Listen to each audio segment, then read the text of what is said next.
Welcome to Friday with Friends. Friday with Friends is our opportunity to talk about the real estate market, answer any questions you may have, so that if you have any real estate needs, we would love the opportunity to be your realtor of choice. Yes, and thank you for joining us today. We are very excited to talk about this new topic, New Year, New Market, Buyers Edition. Because, in case you missed it, we did New Year, New Market, Sellers Edition for our last Friday with Friends episode. And we know, buyers, we do not want to leave you out. And also, we do know that there are many sellers who are also looking to buy. And so we did share some stats in the sellers market, but we also have some additional stats to share today, too, if you are a buyer, to really make sure that you are educated, because educated buyers make better decisions, and better decisions mean that they are happier buyers, and we have more of a seamless transaction. And that's what it's all about here at the Friend Team. So today we're going to start with preparing yourself to buy a home, and then we're going to get into more details on the market. Definitely, because maybe you bought a home.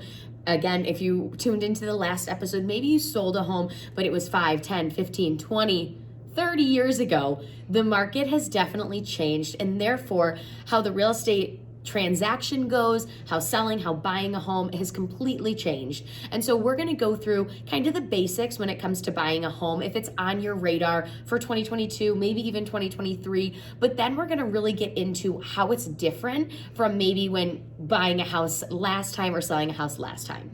Because the real estate market has been in the news a lot. There has been a lot of excitement, and now people are saying, okay, well, where is it landed? And that's what we're going to hopefully answer for you today, so that you really can feel confident in that. Definitely, because it's definitely changed since the last time you purchased a house. Even if it was just a few years ago, yes, the market is constantly changing. So we're here to educate you on that. So when you do get into the process, you're not surprised, but you're educated on what's to come. So what would be the first step if you have a new home on your market, new home on your radar yes, in the new market this year? What's the first step? Well, step one, as always, is to reach out to your realtor. Give us a call and let's start chatting. It's never too early to start the process and create that game plan so you feel confident and comfortable and you know what's next. So this can either be in person, on the phone, Zoom, FaceTime, just to really chat, connect, and solidify that game plan. And it's so important for you to make sure that if you are selling, that you did listen to the previous video that we have too. Now, you don't have to. You could also just call us and we'll give you a specific yes, update. But to make sure that if you are looking to connect, it is for the buying and the selling, and both of that can be done at one time. Yep. Step two is going to be connect with your bank. And when you are thinking about what your financials are, it's not just what are you approved for, it's what are you comfortable with. And so if you don't have a bank that you are working with, or you would like to compare, that's what we can do too. And so as you're connecting with us, we can provide a variety of lenders that work with, maybe if you want to go with a VA loan or a USDA loan, and if you don't know what any of those are, call us and we'll help you. But we yes, can guide you to make sure that we are giving you options for the bank that is going to give you the best opportunities and make the most sense financially. Definitely. And then the next step is going to be review your timeline. If you have to sell a home or you don't, it's never a bad idea to sit down and identify what is going to be the best timeline for you when it comes to your ideal closing date. When would you like to be in your new home? When do you have to be in your new home? And work from there so we can ensure that you're starting the process early enough, or maybe not too soon. Great point. The next thing is solidifying your criteria to really see wants versus needs. We're going to get into the fact that the inventory has been a little bit lower yes, than we would like, aka a lot a bit lower than we would like. So sometimes those wants and those needs are going to change. And so when you start, it's the initial draft for us to be able to talk about what's important to you, what matters, what are your like to haves, and what are those deal breakers that we want to make sure that we are sticking strong with. Perfect. The next is going to be so important, and we're going to talk about this a whole bunch more later on, but educate yourself on the market. This is more crucial now than it's ever been because the market is constantly changing, and being geared with that information to know, okay, this is the average days on market. This is the average list to sale price.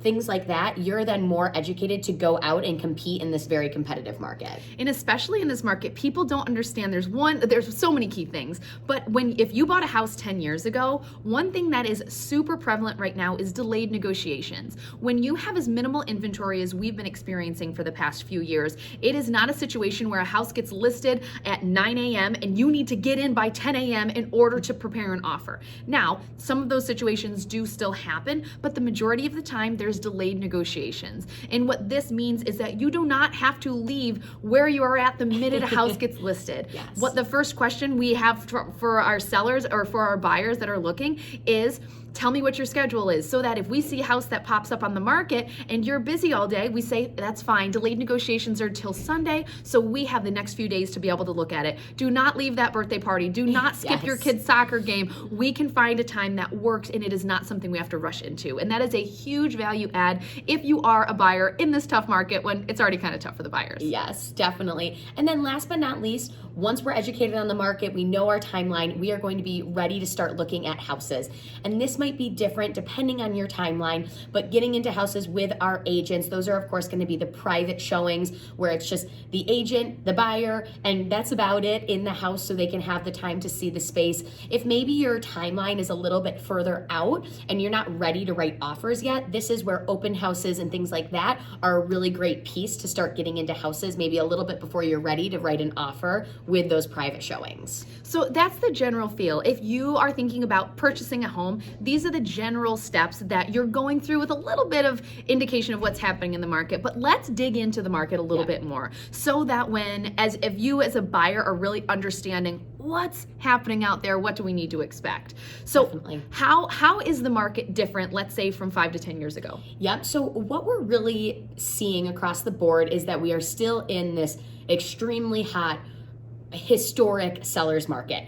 Basically, what a seller's market means is that the inventory of houses is low, the amount of buyers is high, creating a supply and demand issue, which is putting our sellers in a really great spot, because with every house that's listed, there might be 5, 10, 15, 20 buyers that are interested. Of course, that creates the bidding war. It goes up and over, and with the best terms and everything like that. So just to give you an idea, year over year, so from 2021 to 2022, we are up 13% with that average sale price. So that is just showing us further that we're continuing to go up, and it's putting our sellers in very, happy situations. Yes, and that's what's for us people. The overarching theme that we shared too on our last video too was just about how it's still a seller's market. If you were in the market, or if you heard things about how crazy the seller's market was, we're still in a seller's market. It's just not as dramatic. We are still getting multiple offers, but when we were getting 20, maybe we're only getting 3 or 4 offers. Yeah. And so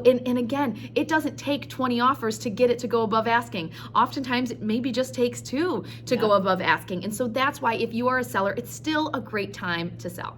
Yep, exactly. And the absorption rate, which is a key piece that we look at all the time, which identifies where we are in the market. Right now, that's at 1.7 months, meaning that on average, it takes a house 1.7 months to absorb or sell into the market. If it's below 3, which is of course where we're at, that means we're in a seller's market. If it's above 3, that means we're in a buyer's market. So keeping an eye on that and having a realtor that's educated on that is key, so you know how you need to compete as a buyer in this market. And it was under 1 last year, right? Oh my gosh, yeah, we had specific pockets. Again, this is different. So if you're looking to buy in a specific area, definitely, of course, great point. Yep. We'll also be talking. That's the overall Rochester market, which includes everywhere from Rochester down through the Finger Lakes. But, let us know on your specific area, and we can definitely get more specific with that absorption rate. Awesome. So in terms of timeline, so we talked about why is timeline so important, and it's because that is what's going to help us determine when do we list your house, how aggressive are we with your pricing strategy, and what does it look like in terms of pricing strategy and delayed negotiations. Yep, and also when you need to start looking at homes, right? Let's say we're in a different market, like for example, 10 years ago in 2012, the average days on market was 46 days. Great point. The average market today, or the average days on market today, is 7. So that's going to change tremendously when you need to start looking at houses, how many houses you need to look at, all that good stuff when you're clear on your timeline. And when we talked about criteria earlier, that's another piece where if your criteria is super specific and you are super rigid about what you need, and rigid is not a bad thing. Rigid means you're clear on what you want. You may have to say, it's going to take me a lot longer to find that house because there aren't homes just sitting waiting for me to go through.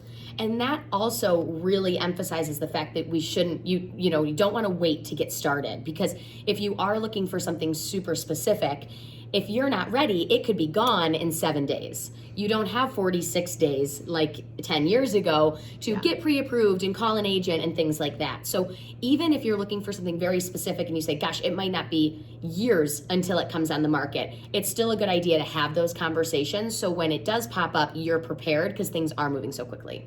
And so it's not just about finding the right house that you want and finding that one, but it's also about getting your offer accepted. And we do a lot of business within our team where we were kind of doing a quick poll, and as we do often, and what the buyer's agents are saying is that it may take 4 to 5 offers on a property until your offer gets accepted. And this is something that we want to be screaming from the rooftops. If you have buying a home on your radar, this is not something where you can say, I'm going to buy a house today, and you are going to be competing with a lot of other offers, and until you're able to really find that perfect match that you are willing to pay the price for and that you really love and that really works for you, you are probably going to be missing on a few. And that's part of what we're seeing in the market with buyers. Yep. And that's why we like to educate you guys on that standard of kind of what to expect. So you're not saying, oh, I lost a house and, feeling terrible about the offer that you put in or anything like that. Because in reality, on average, depending on your location and the competitive nature of where you're buying, 5 offers is standard, just because the market is so competitive. Yes, and so all of these things go into the timeline. It's not just your needs and your wants, but it's also how the criteria. It's not just the criteria; it's how we're able to actually secure the home and to be able to be the one that the sellers pick. Yep. So timeline is very important to identify what's best for you, and then how does that relate to what's happening in the market, and therefore when do I need to start looking and things like that. Awesome. So the next thing that has changed since if you bought a house in the past is going to be the finances.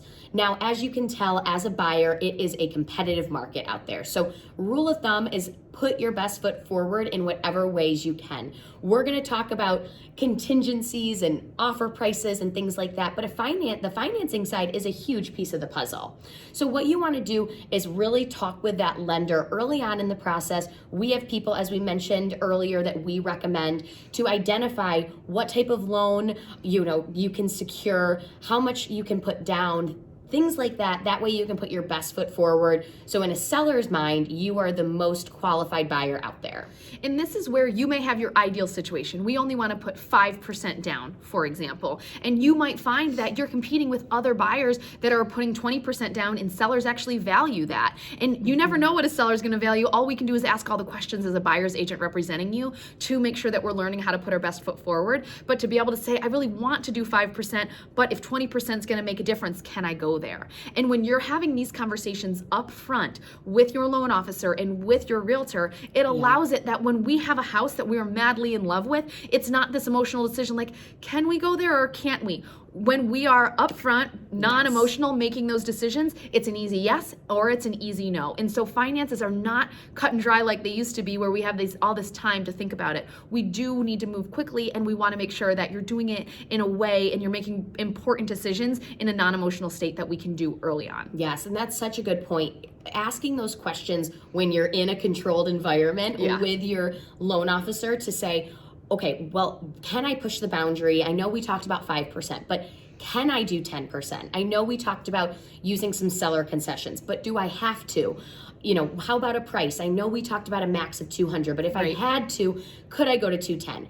Asking those questions so if the seller comes back and says, will you do 210? You can say yes or no, because you've already made those decisions up front and you've set those expectations for yourself.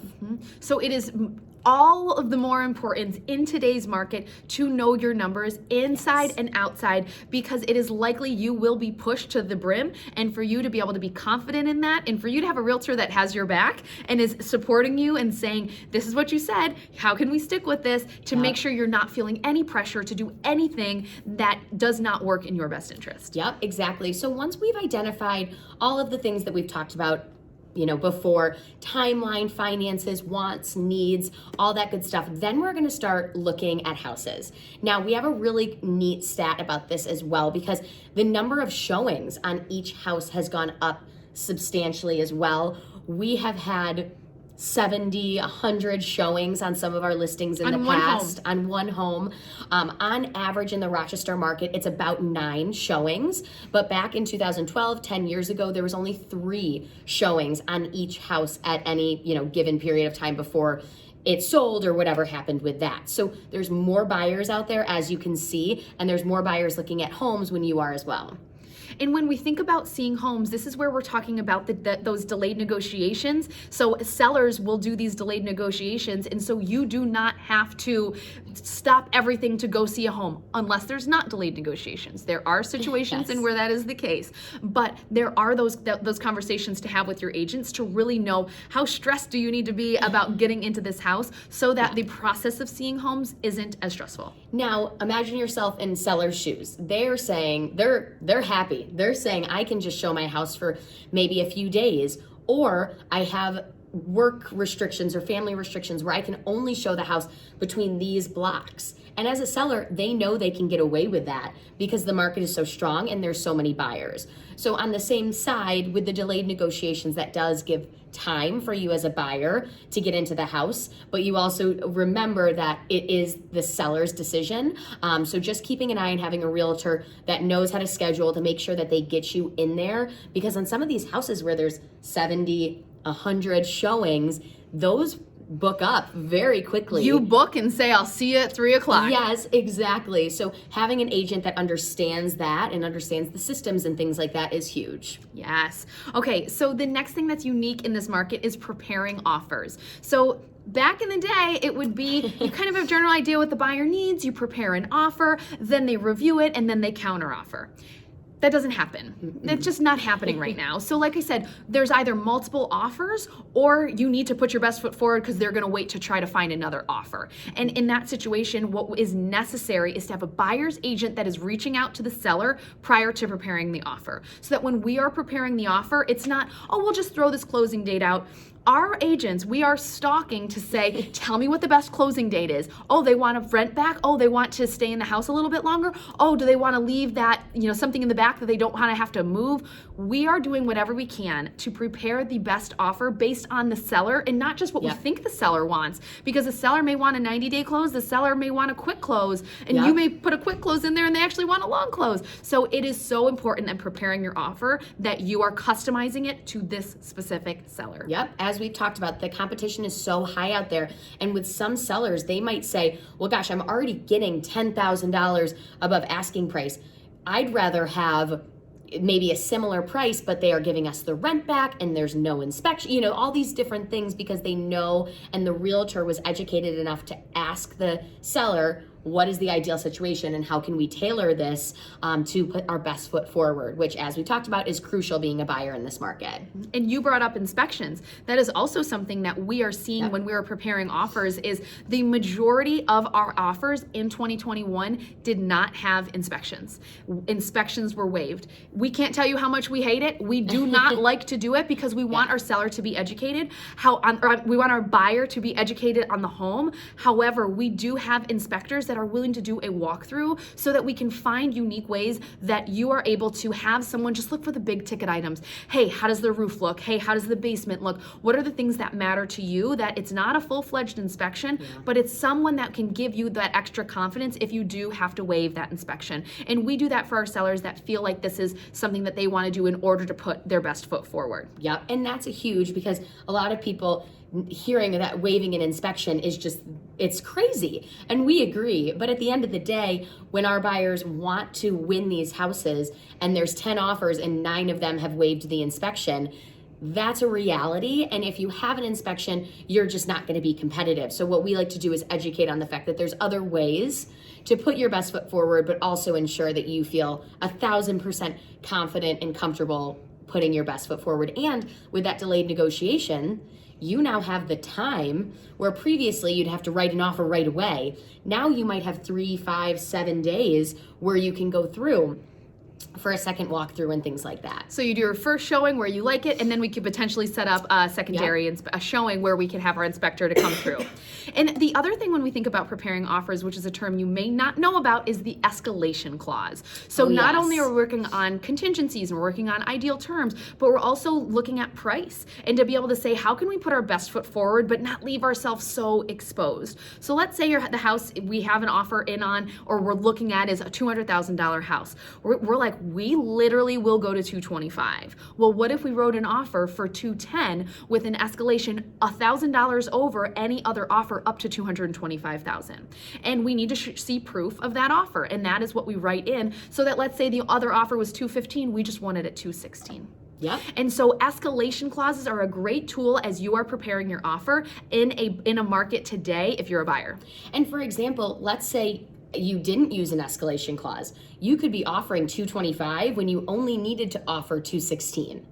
And so that's why it creates this level of protection for buyers where sellers are ultimately, still getting that escalated effect of going up and over, but buyers aren't feeling that potential risk of overpaying and then just saying, I don't want to do that. I'm going to, pass on the house or whatever that might be.